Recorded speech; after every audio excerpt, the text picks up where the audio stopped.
പുലരിക്കായി മാറി മറയേണ്ടതോർത്ത്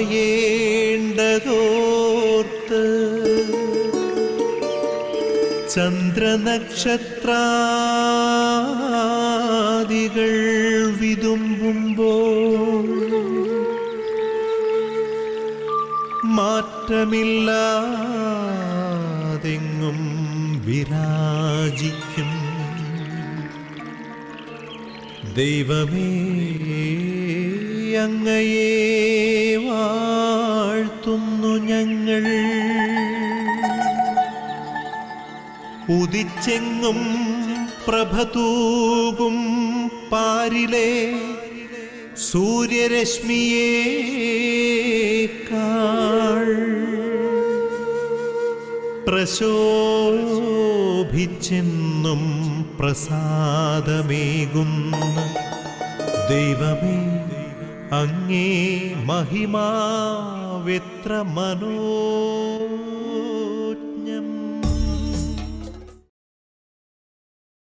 യേശുവിൽ പ്രിയമുള്ളവരെ, ദൈവമായ കർത്താവ് ഒരു പുതിയ പ്രഭാതം കൂടി നമുക്ക് നൽകിയിരിക്കുകയാണ്. ദൈവത്തിൻ്റെ വചനം നമ്മെ ഓർമ്മപ്പെടുത്തുന്നു, കർത്താവിൻ്റെ സ്നേഹം ഓരോ പ്രഭാതത്തിലും പുതിയതത്രേ. ഇന്നലെ ഇതുവരെ നൽകിയ സ്നേഹമല്ല ഇന്ന് ദൈവമായ കർത്താവ് നമുക്കായി കരുതി വച്ചിരിക്കുന്നത്.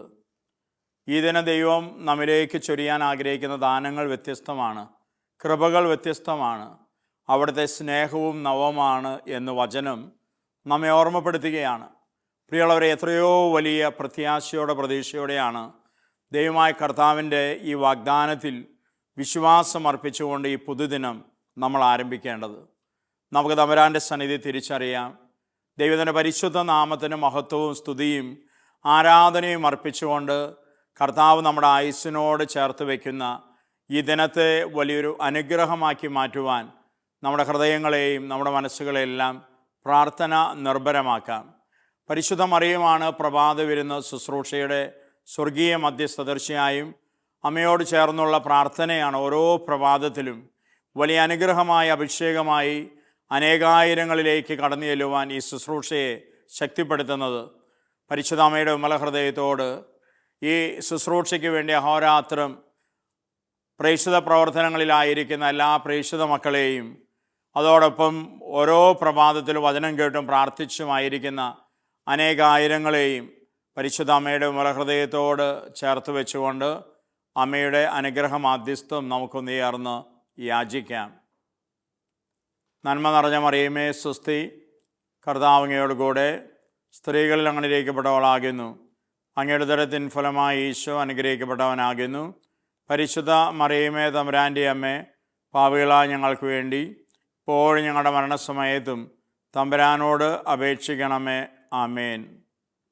യേശുവിൽ പ്രിയമുള്ളവരെ, ഈ ദിന ദൈവമായ കർത്താവ് നമുക്ക് നൽകാൻ പോകുന്ന തിരുവചനങ്ങൾക്കായി പ്രാർത്ഥനാപൂർവ്വം നമ്മുടെ ഹൃദയങ്ങളെ മനസ്സുകളെ എല്ലാം നമുക്ക് ഒരുക്കാം. ദൈവത്തിൻ്റെ പരിശുദ്ധാത്മാവാണ് വചനം കേൾക്കാനും ഗ്രഹിക്കാനും എല്ലാം നമ്മെ ഒരുക്കുന്നത്. ആ പരിശുദ്ധാത്മാവിനോട് പ്രത്യേകം നമുക്ക് ഈ നിമിഷങ്ങളിൽ പ്രാർത്ഥിക്കാം. നമ്മുടെ ചിന്തയെയും നമ്മുടെ ബുദ്ധിയെയും നമ്മുടെ മനസ്സിനെല്ലാം ദൈവത്തിൻ്റെ പരിശുദ്ധാത്മാവിന് സമർപ്പിച്ചുകൊണ്ട് പരിശുദ്ധാത്മാ കൃപയ്ക്ക് വേണ്ടി നമുക്ക് യാചിക്കാം. പരിശുദ്ധാത്മാവ് ദൈവമേ, ഈ പ്രഭാതത്തിൽ ഞങ്ങളൊന്ന് ചേർന്ന് അങ്ങേ ആരാധിക്കുന്നു, സ്തുതിക്കുന്നു, നന്ദി പറയുന്നു. പ്രിയ പരിശുദ്ധാത്മാവെ, ഈ നിമിഷങ്ങളിൽ ഞങ്ങൾ കേൾക്കാൻ പോകുന്ന തിരുവചനങ്ങൾക്കായി ഞങ്ങളുടെ ചിന്തയെയും ഞങ്ങളുടെ ബുദ്ധിയെയും ഞങ്ങളുടെ മനസ്സിനെയെല്ലാം അവിടുന്ന് പ്രത്യേകമാമിതം ഒരുക്കണമേ. ഞങ്ങൾ കേൾക്കുന്ന വചനങ്ങൾ ഞങ്ങളുടെ ഹൃദയ നിലങ്ങളിൽ ആഴത്തിൽ പതിയുവാനും ഈ വചനങ്ങൾ ഞങ്ങളുടെ ജീവിതത്തിൽ 60, 80, 100 മേനി ഫലം പുറപ്പെടുവിക്കുവാനും പരിശുദ്ധാത്മാവെ അവിടുത്തെ കൃപ കൊണ്ട് ദാനങ്ങൾ കൊണ്ട് ഞങ്ങളെ നിറയ്ക്കണമേ. ആമേൻ. യേശുവിൽ പ്രിയമുള്ളവരെ, ഈ ദിനത്തിൻ്റെ പ്രത്യേക നിയോഗമായി നമുക്ക് ക്യാൻസർ രോഗികളായ എല്ലാ മക്കളെയും കർത്താവിൻ്റെ സൗഖ്യകരങ്ങളിലേക്ക് സമർപ്പിക്കാം. ക്യാൻസർ എന്ന രോഗം വലിയ ഭയഭീതി ഉളവാക്കുന്ന രോഗമാണ്.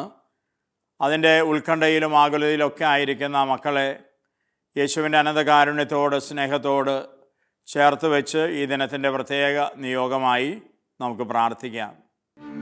തൂമഞ്ഞിൽ വിടരും പുഷ്പസുഗന്ധമെത്രയോ ഹൃദ്യം പരിമളത്തിനുറവയാം നറുസൗരഭ്യമാകട്ടെ ഞങ്ങളുമീ മണ്ണിൽ.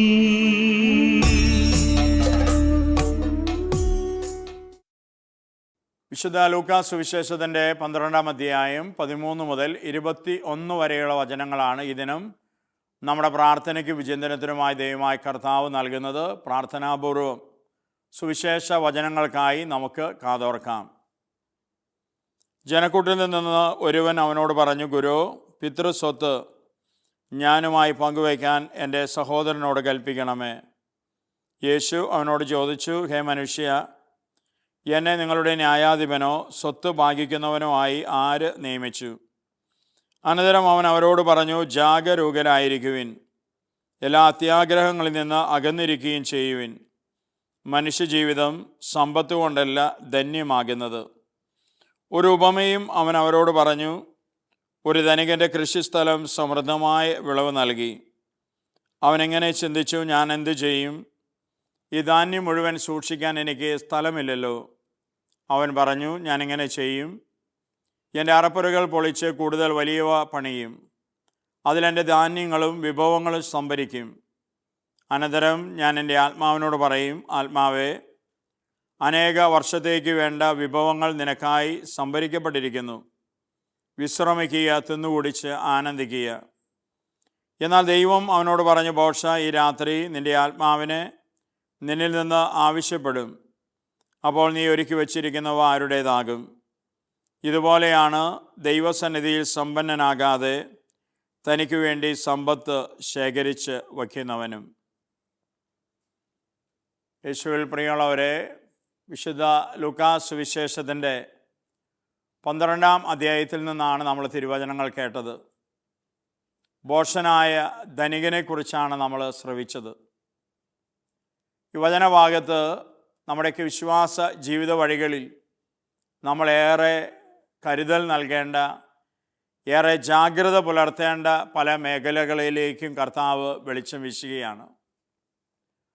കർത്താവ് ധനിക യുവാവിൻ്റെ ഉപമ പറയുന്നത് തന്നെ ഒരു കാര്യം വെളിപ്പെടുത്താനാണെന്ന് വചനം നമ്മെ ഓർമ്മപ്പെടുത്തുകയാണ്. ദൈവസന്നിധിയിൽ സമ്പന്നനാകാതെ ഈ ലോകത്തിൽ സമ്പത്ത് സമാഹരിക്കുന്നവൻ്റെ ജീവിതത്തെക്കുറിച്ച് ബോധ്യപ്പെടുത്താൻ വേണ്ടിയാണ് കർത്താവ് ഈ ധനികനെക്കുറിച്ചുള്ള ഉപമ നമുക്ക് നൽകുക. നമ്മുടെ ഈ ലോക ജീവിതത്തിൽ നമ്മൾ അറിഞ്ഞോ അറിയാതെയൊക്കെ ലോകത്തിൻ്റെ കാലഘട്ടത്തിൻ്റെ പ്രത്യേകതകൾ, മനുഷ്യരുടെ ജീവിതശൈലികളൊക്കെ അറിഞ്ഞും അറിയാതെ നിരന്തരം നമ്മെ സ്വാധീനിച്ചുകൊണ്ടാണ് ഇരിക്കുന്നത്. ഒരുപക്ഷെ പലരും അതിനെക്കുറിച്ച് ബോധവാന്മാരല്ല. നമ്മൾ ഒഴുക്കിനൊത്ത് നീന്തുന്നവരെ പോലെ ആകുമ്പോൾ കാലഘട്ടത്തിൻ്റെ മാറുന്ന ശൈലികൾക്കനുസരിച്ച് നമ്മുടെ ജീവിതത്തിൽ കാഴ്ചപ്പാടുകൾ മാറുന്നത്, നമ്മുടെ ശൈലികൾ മാറുന്നത്, നമ്മുടെ ജീവിതം മാറുന്ന ഒരുപക്ഷെ നമ്മളാരും ഗൗരവമായി അറിയണമെന്നില്ല. ഇതുകൊണ്ട് തന്നെയാണ് പലപ്പോഴും പലതരത്തിലുള്ള നാശങ്ങളും അനർത്ഥങ്ങളും ഒക്കെ നമ്മളറിയാതെ അപ്രതീക്ഷിതം എന്ന പോലെ നമ്മുടെ ജീവിതങ്ങളിലേക്ക്, കുടുംബങ്ങളിലേക്കൊക്കെ പലപ്പോഴും കടന്ന് കയറി വരുവാനുള്ള കാരണം.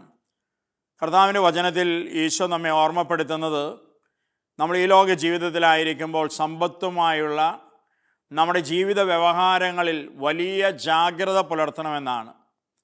ഒരുപക്ഷെ നമ്മൾ ഈ ലോകത്തെ ഈ വിശ്വാസ വെളിച്ചത്തിൽ, ഈ വചന വെളിച്ചത്തിൽ നോക്കിക്കാണുമ്പോൾ നമുക്ക് തിരിച്ചറിയാൻ കഴിയുന്ന ഒരു കാര്യം, മനുഷ്യർ ഈ ആകാശത്തിന് കീഴെ ചെയ്തു കൂട്ടുന്ന എല്ലാ പാപങ്ങളും തന്നെ ഈ സമ്പത്തുമായി ബന്ധപ്പെട്ട പാപങ്ങളാണ്. ഒരുപക്ഷെ സമ്പത്തിനു വേണ്ടിയാണ് മനുഷ്യൻ പാപം ചെയ്യുന്നത്. സമ്പത്തിനു വേണ്ടിയാണ് മനുഷ്യൻ ദൈവ പ്രമാണങ്ങൾ ലംഘിക്കുന്നത് പലപ്പോഴും. അതുകൊണ്ട് സമ്പത്ത് യഥാർത്ഥത്തിൽ മനുഷ്യ ജീവിതത്തിലെ ഒരു വില്ലനാണെന്ന് കർത്താവ് നമ്മെ ഓർമ്മപ്പെടുത്തുകയാണ്. എല്ലാ സിനിമകളിലും തന്നെ ഒരു വില്ലൻ ഉണ്ടാകും. ഒരു വില്ലനായിരിക്കും ഒരുപക്ഷെ പലപ്പോഴും നമ്മെ ഏറെ ചിന്തിപ്പിക്കുന്നത്, അതല്ലെങ്കിൽ ഏറെ സ്വാധീനിക്കുന്നത്, അതല്ലെങ്കിൽ ആ സിനിമയെ ഒരുപക്ഷെ മുന്നോട്ട് നയിക്കുന്നത് പോലും ചിലപ്പോൾ വില്ലന്മാരായിരിക്കും. ഏതാണ്ട് ഇതുപോലെ തന്നെയാണ് മനുഷ്യ ജീവിതത്തെ ഇന്ന് പലപ്പോഴും മുന്നോട്ട് നയിക്കുന്നത് സമ്പത്തെന്ന ഈ വില്ലനാണ്. കർത്താവ് പറയുകയാണ്, നിങ്ങൾ ജാഗ്രത പുലർത്തണം. ഇവനെ കൈകാര്യം ചെയ്യുന്നതിൽ നിങ്ങൾ ശ്രദ്ധയർപ്പിച്ചില്ലെങ്കിൽ ജീവിതത്തെ നിത്യരക്ഷയെ ഇവൻ അപകടത്തിലാക്കും. ഇതുകൊണ്ടാണ് കർത്താവ് തന്നെ മറ്റൊരു വചനത്തിൽ പറയുന്നുണ്ട്, ധനവാൻ സ്വർഗരാജ്യത്തിൽ പ്രവേശിക്കുന്നതിനേക്കാൾ എളുപ്പം ഒട്ടകം സൂചിക്കുഴയിലൂടെ കടന്നു പോകുന്നതാണ്. ഒട്ടകം ഒരിക്കലും സൂചിക്കുഴയിലൂടെ കടന്നു പോകില്ല എന്ന് പകൽ പോലെ വ്യക്തമാണ്. അപ്പോൾ ഈശോ പറഞ്ഞു വയ്ക്കുന്നത് എന്താ? ധനത്തെ സ്നേഹിക്കുന്നവൻ, ധനത്തിന് ഒന്നാം സ്ഥാനം കൊടുക്കുന്നവൻ, ധനമാണെല്ലാം എന്ന് കരുതുന്നവൻ ഒരിക്കലും സ്വർഗരാജ്യത്തിൽ പ്രവേശിക്കില്ല എന്ന് തന്നെയാണ് കർത്താവ് വചനത്തിൽ നമ്മെ ഓർമ്മപ്പെടുത്തുന്നത്. എന്നാൽ പ്രിയമുള്ളവരെ, ദൈവം ദാനമായി നൽകുന്ന ധനം അത് വേണ്ട പോലെ കൈകാര്യം ചെയ്താൽ, കാണേണ്ടതുപോലെ അതിനെ കണ്ടാൽ, അത് കൊടുക്കേണ്ടതുപോലെ പങ്കുവെക്കേണ്ടതുപോലെ മറ്റുള്ളവരുമായി പങ്കുവെച്ചാൽ ഈ സമ്പത്ത് നമുക്ക് നിത്യരക്ഷയ്ക്ക് കാരണമാകും. നിത്യതയിൽ സമ്പത്ത് സമാഹരിച്ചു വയ്ക്കാൻ ഈ ലോക സമ്പത്ത് കൊണ്ടാകും എന്ന കർത്താവ് വലിയൊരു ഉൾക്കാഴ്ച നമുക്ക് നൽകുകയാണ്. ദൈവം നൽകുന്നത് ഒരിക്കലും നമുക്ക് വേണ്ടി മാത്രമല്ല. ഒരു പക്ഷേ നമ്മളറിഞ്ഞോ അറിയാതെയോ ലോകം നമുക്കിങ്ങനൊരു ചിന്ത നമ്മുടെ ഉള്ളിലേക്ക് വച്ച് നീട്ടി നൽകുന്നുണ്ട്, നമ്മൾ പോലും അറിയാതെ. എനിക്ക് ലഭിക്കുന്ന വരുമാനം, എനിക്ക് ലഭിക്കുന്ന സമ്പത്ത് അതെനിക്കുള്ളതാണ്, എൻ്റെ കുടുംബാംഗങ്ങൾക്ക് മാത്രമുള്ളതാണ് എന്ന ചിന്തയിലാണ് ബഹുഭൂരിപക്ഷം പേരും ജീവിക്കുന്നത്. അതുകൊണ്ടാണ് ചിലരൊക്കെ വലിയ ധനികരായി മാറുന്നത് പോലും. ലഭിക്കുന്ന ദൈവം ദാനമായി നൽകുന്ന സമ്പത്ത് അത് ലഭിക്കുന്നതിനനുസരിച്ച് പങ്കുവെച്ചുകൊണ്ടിരുന്നാൽ ഒരാളും ലോകത്തിൽ അമിതമായ സമ്പന്നനാവില്ല. അതുകൊണ്ട് പ്രിയമുള്ളവരെ, സമ്പത്ത് മുറിക്കപ്പെടാതെ പങ്കുവെക്കപ്പെടാതെ പോകുമ്പോഴാണ് ചിലർ അത്യധികമായി ധനികരും ചിലർ വലിയ ദരിദ്രരും ഒക്കെയായി മാറുന്നത്. കർത്താവ് ഈ ഉച്ചനീചത്വങ്ങളെ ഒരിക്കലും ഇഷ്ടപ്പെടുന്നവനല്ല. ദൈവം ഇതിനെ ഒരിക്കലും അംഗീകരിക്കുന്നവനുമല്ല.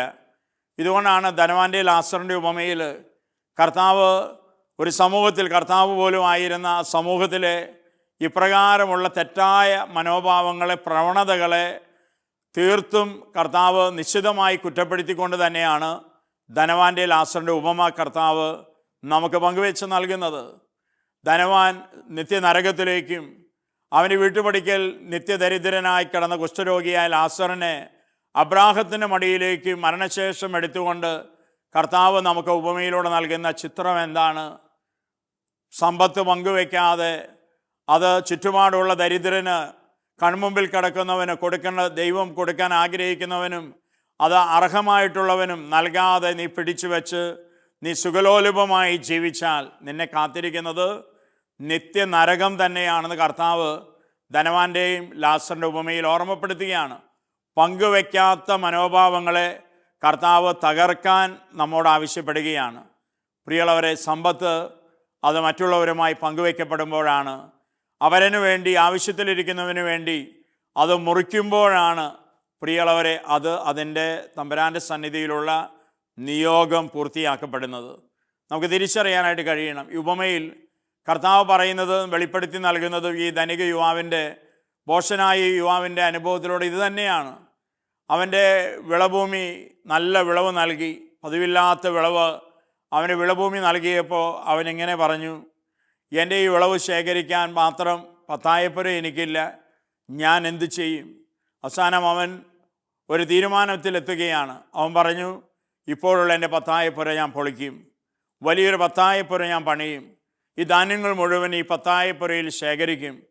ഇത് കഴിഞ്ഞ് ആത്മനിർവൃതിയോടെ ഈ പത്തായപ്പുരയുടെ മുമ്പിൽ നിന്ന് ഈ ധനികൻ പറയുകയാണ്, എൻ്റെ ആത്മാവേ, നീ എന്തിന് ഉത്കണ്ഠപ്പെടണം? നീ എന്തിന് നീ ആകുലപ്പെടണം? അനേക വത്സരത്തേക്ക് വേണ്ട വക ഇതാ നിനക്കായി സംഭരിച്ചു വെക്കപ്പെട്ടിരിക്കുകയാണ്. അതുകൊണ്ട് നീ തിന്നുകുടിച്ച് ആനന്ദിക്കുക. പ്രിയമുള്ളവരെ, ഒരു ഉപമയിലൂടെ കർത്താവ് നമുക്ക് വെളിപ്പെടുത്തി നൽകുന്ന അനുദിന ജീവിതത്തിൻ്റെ വലിയൊരു പാഠമാണിത്. ഇത് പലരുടെയും മനോഭാവമാണ്. ജീവിതത്തിൽ ദൈവം സമ്പത്ത് നൽകി, ജീവിതത്തിൽ വരുമാനമുണ്ടായി, ജീവിതത്തിൽ ഒന്നുമില്ലാത്ത അവസ്ഥകളിൽ നിന്ന് ഉയർന്ന് ധനികരായി മാറിക്കഴിയുമ്പോൾ പലരുടെ ഉള്ളിൻ്റെ ഉള്ളിൽ ഇങ്ങനെയൊരു ചിന്താഗതി കടന്നു കയറി, ലോകം കുത്തി നിറയ്ക്കും ഇങ്ങനെയൊരു മനോഭാവം, ഒരു കാഴ്ചപ്പാട്. എൻ്റെ ആത്മാവേ, ഇനി എന്തിനാ ആകുലപ്പെടുന്നത്? നിൻ്റെ കഷ്ടപ്പാടൊക്കെ തീർന്നു, നീ ഒരുപാട് നാൾ കഷ്ടപ്പെട്ടു, ഇനി കഷ്ടപ്പെടേണ്ട കാര്യമില്ല. കാരണം നിനക്കായി ഇതാ കോടികൾ സമാഹരിക്കപ്പെട്ട് കഴിഞ്ഞിരിക്കുന്നു. അവിടെ ഇവിടെയുമായി നിനക്ക് ഇത്രയും ബാങ്ക് ബാലൻസ് ഉണ്ട്. ഇനി നിനക്കെന്താ ഉത്കണ്ഠപ്പെടേണ്ടത്? തിന്നുകുടിച്ച് ആനന്ദിക്കുക, അടിച്ചു പൊളിക്കുക, ആഘോഷിക്കുക. ആഘോഷത്തിന് അവസരങ്ങൾ ഓരോ ദിവസവും നീ തന്നെ കണ്ടെത്തുക. അങ്ങനെ ജീവിതത്തെ ഒരാഘോഷമായി നീ മാറ്റുക എന്നൊരു തെറ്റായ കാഴ്ചപ്പാട് പ്രിയമുള്ളവരെ ലോകം നമ്മിൽ കുത്തി നിറയ്ക്കാൻ പരിശ്രമിക്കും. തിരിച്ചറിയാൻ നമുക്ക് കഴിയണം. കർത്താവ് നമ്മെ ക്ഷണിക്കുകയാണ്. ദൈവസന്നിധിയിൽ സമ്പന്നരാകാനുള്ള ഒരു ജീവിതമാണ് ദൈവം ദാനമായി നമുക്ക് നൽകിയിരിക്കുന്നത്. ഈ ലോക സമ്പത്ത് ദൈവം നമുക്ക് നൽകുന്നതും വരാനിരിക്കുന്ന ലോകത്തിൽ ദൈവത്തിൻ്റെ സന്നിധിയിൽ സമ്പന്നരാകാനുള്ള വലിയൊരു അവസരമായിട്ടാണ്. ദരിദ്രർക്ക് നാം അത് പങ്കുവെച്ച് നൽകുമ്പോൾ പ്രിയമുള്ളവരെ നിത്യതയിൽ തമ്പുരാൻ്റെ സന്നിധിയിൽ നമ്മൾ സമ്പന്നരാകുകയാണ് ചെയ്യുന്നത്. അനുദിന ജീവിതത്തിൻ്റെ ഓരോ തീരുമാനങ്ങളിലും കർത്താവിൻ്റെ വചനം നമ്മെ സ്വാധീനിക്കാൻ, നമ്മുടെ തീരുമാനങ്ങളെ നിയന്ത്രിക്കാൻ ദൈവം ഇടവരുത്തണമേ എന്ന് ഈ പ്രഭാതത്തിൽ നമുക്കൊന്ന് ചേർന്ന് ദൈവത്തോട് പ്രാർത്ഥിക്കാം. ആബാ പിതാവേ, സ്നേഹാഗ്നിയാൽ ജ്വലിക്കട്ടെ മക്കളാ ഞങ്ങളെല്ലാം.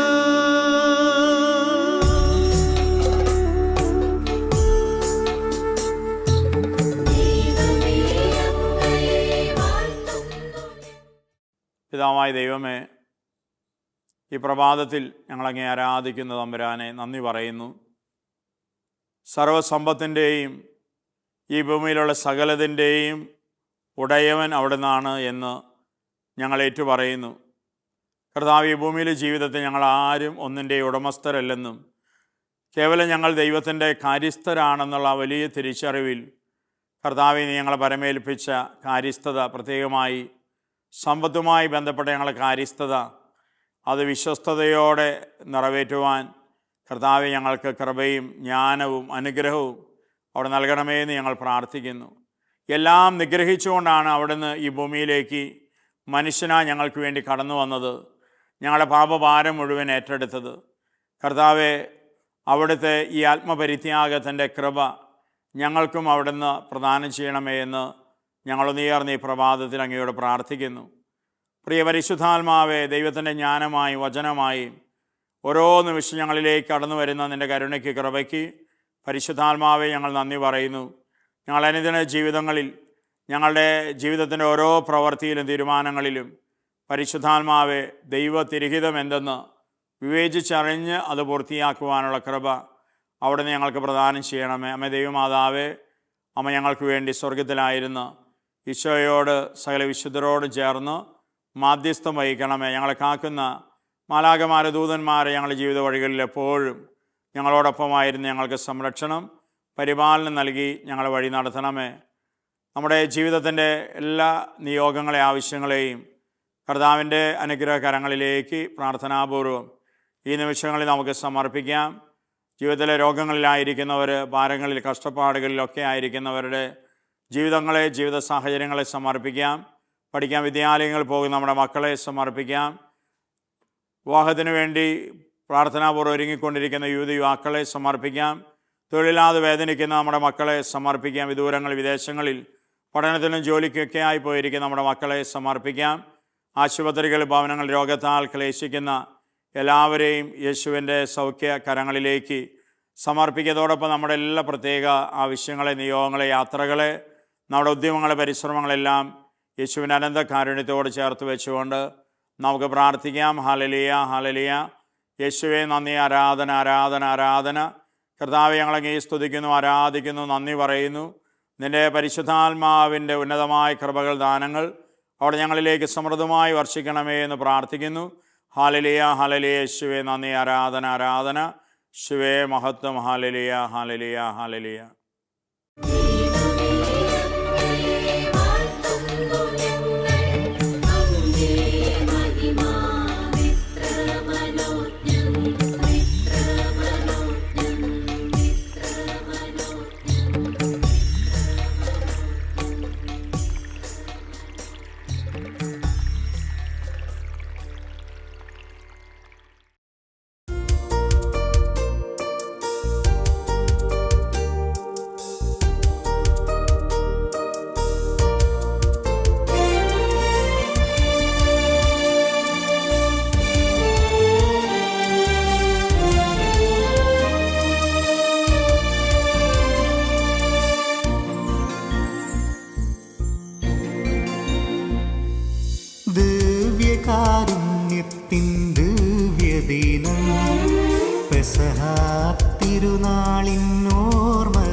സന്തോഷധാരയിൽ ധന്യരായി മാറിടുമീ നിമിഷം.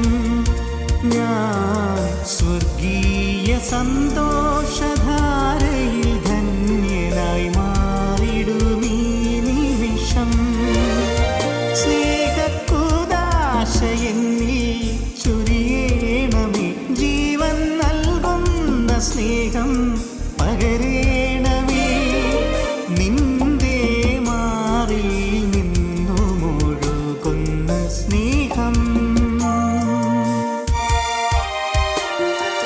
ദിവ്യകാരുണ്യത്തിൻ ദിവ്യദിനം, പെസഹ തിരുനാളിൻ ഓർമ്മദിനം.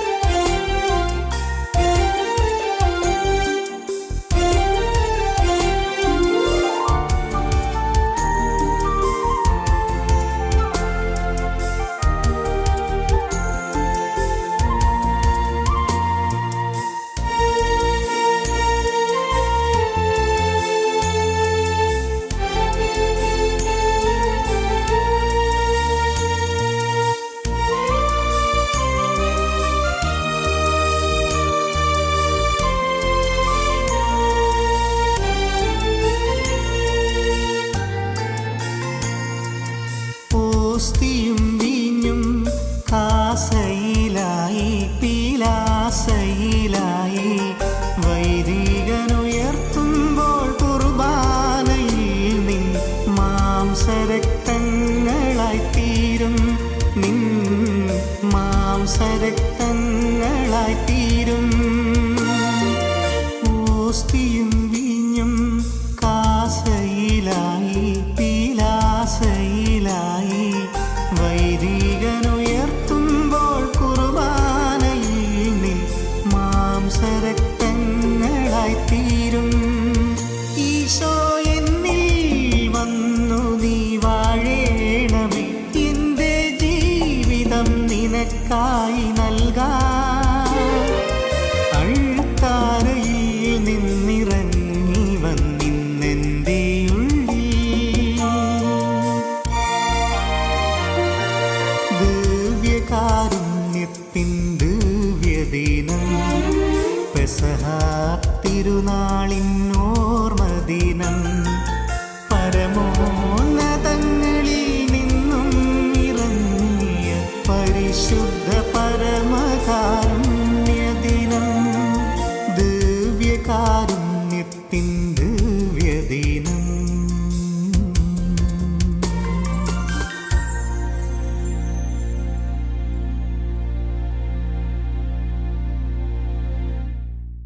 യേശുവിൽ പ്രിയമുള്ളവരെ, ഈ ദിനത്തിൻ്റെ ആശീർവാദ പ്രാർത്ഥനയിലേക്ക് നമുക്ക് പ്രവേശിക്കാം.